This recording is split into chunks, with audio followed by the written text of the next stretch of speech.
दोस्तों नमस्कार, मैं डॉक्टर सुधीर शर्मा लेकर आया हूं आपके लिए अपना वीडियो नंबर 190, जो कि उस श्रृंखला का दूसरा भाग है जिसमें हम तैरने की कला सीखते हुए जो अनुभव होते हैं उनसे जीवन जीने की जो समझ है वो कैसे बढ़ती है उसे देख रहे हैं, समझ रहे हैं।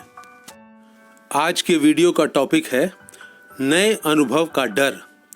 जीवन में भी जब कभी नए अनुभव का, नई परिस्थितियों का, नई घटनाओं का सामना करना होता है तो हमें डर लगता है। जैसे उदाहरण के लिए इंटरव्यू देने जाना है, परीक्षाओं का डर होता है, कभी अस्पताल में भर्ती हो जाएं कोई आपका करीबी तो वहाँ पर एक डर पकड़ता है। नई माहौल का डर होता है, एक लड़की ससुराल में जाती है उसको डर लगता है। आपको अपना घर चेंज करना पड़े, नई जगह जाना पड़े तो एक डर लगता है। नए अनुभव का डर, नई परिस्थितियों का डर, नई घटनाओं का डर।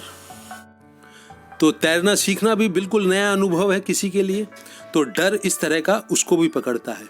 दोनों डरों में एक मौलिक अंतर हो सकता है, उसे समझ लें। नए अनुभव का डर, नई परिस्थितियों का डर, नई घटनाओं का डर जो जीवन में पकड़ता है, आमतौर पे उसकी शुरुआत मन के सोच विचार के द्वारा होती है। जबकि जो तैरना सीखते हुए, सीखना शुरू करते हुए जो डर पकड़ता है वो हमारे मस्तिष्क और बॉडी के अंदर कहीं गहरा बैठा हुआ है। हमारे मस्तिष्क को, दिमाग को कहीं मालूम है कि पानी में एंट्री करना खतरनाक होता है। जबकि जीवन की यात्रा में जो डर सामने आते हैं नए के अनुभव में से गुजरते हुए, वो मन के सोच विचार के द्वारा, उठापटक जो हमारे सिर के अंदर चलती है उसके द्वारा पैदा होता है। तो मन के लिए एक अनिश्चितता का माहौल होता है, उसको समझ नहीं आता है कि भविष्य में क्या घटने जा रहा है। तो कुछ ऐसे रसायन, केमिकल शरीर बनाने लगता है जिनके की कारण चिंता और तनाव भी पैदा होता है और डर भी पैदा होता है। तो नए अनुभव का डर जीवन में आमतौर से आपका मन सोच विचार से पैदा करता है, जबकि पानी में तैरने जाने का डर ज़्यादा मौलिक होता है, ज़्यादा स्वाभाविक होता है। और वो इस बात से होता है कि कहीं ना कहीं दिमाग को मालूम है कि पानी में एंटर करना, प्रवेश करना खतरनाक साबित हो सकता है। और ये जो एक मौलिक डर है, इसके ऊपर मन फिर अपनी कहानियाँ बनाने लगता है। अगर रास्ते में कोई टकरा गया तो क्या होगा, अगर सांस नहीं आई तो क्या होगा, ज़्यादा गहरा चला गया तो क्या होगा। तो ये जो डर है ये हर उस इंसान में देखने को मिलता है जो तैरना सीखने की शुरुआत कर रहा है। शायद इस बात का विश्वास करना कठिन हो कि युवकों से, युवतियों से पानी में सिर डाल के सांस छोड़ना और सांस लेना भी एक समस्या बन जाता है। अपनी बॉडी को पानी के ऊपर सिर्फ ढीला छोड़ देना और एक तरह की फ्लोटिंग करना, यह भी एक बहुत ऐसा काम लगता है जिसमें कि मन खतरे से घबरा उठता है। तैरना सीखने वाले इंसान का बाकी जीवन के हर जो क्षेत्र हैं उनमें डर नहीं लगता। वो कोई भी बड़े से बड़ा काम कर सकते हैं, कोई भी खतरा उठा सकते हैं, पहाड़ों पे चढ़ जाते हैं। लेकिन पानी में आने के नाम पर किसी किसी को शरीर कांपने लगता है, हाथ कांपने लगते हैं। तो ये जो डर है, ये डर और जीवन में जो नए अनुभव का में से गुजरने का डर होता है, इन दोनों में क्या रिश्ता बना सकते हैं, अपनी समझ कैसे बढ़ा सकते हैं जिससे कि जीवन जीने की कला में ज़्यादा निपुण होकर आदमी निकले, आइए उसको समझते हैं। तो कोई भी इंसान जो आज तैरना सीखने के लिए आया है और कुछ हफ्तों के बाद, महीनों के बाद तैराक बन जाएगा, वो क्या करता है? वो पानी में प्रवेश करने का एक्शन करता है, कर्म करता है।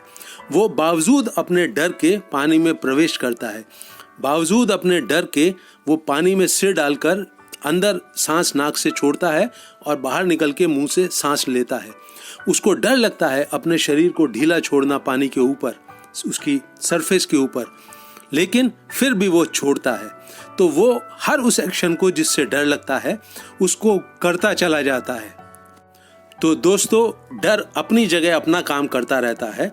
मेरे से नहीं होगा, बहुत मुश्किल है, जरा मुझे 1 मिनट का रेस्ट दो, मेरे को जरा 1 मिनट सांस लेने दो, टालने की कोशिश करता है मन, डरता है, कांपता है। लेकिन फिर भी एक्शन के लेवल पर हर तैरना सीखने वाले इंसान को वो कदम उठाना ही होता है जिसमें कि उस कदम उठाने से जो डर है वो अपना काम करने के बावजूद भी फेल हो जाता है, असफल हो जाता है और तैरना सीखने की दिशा में जो प्रोग्रेस है, उन्नति है, वो शुरू हो जाती है। जीवन में भी दोस्तों इसी सिद्धांत को इंसान को अपनाना चाहिए।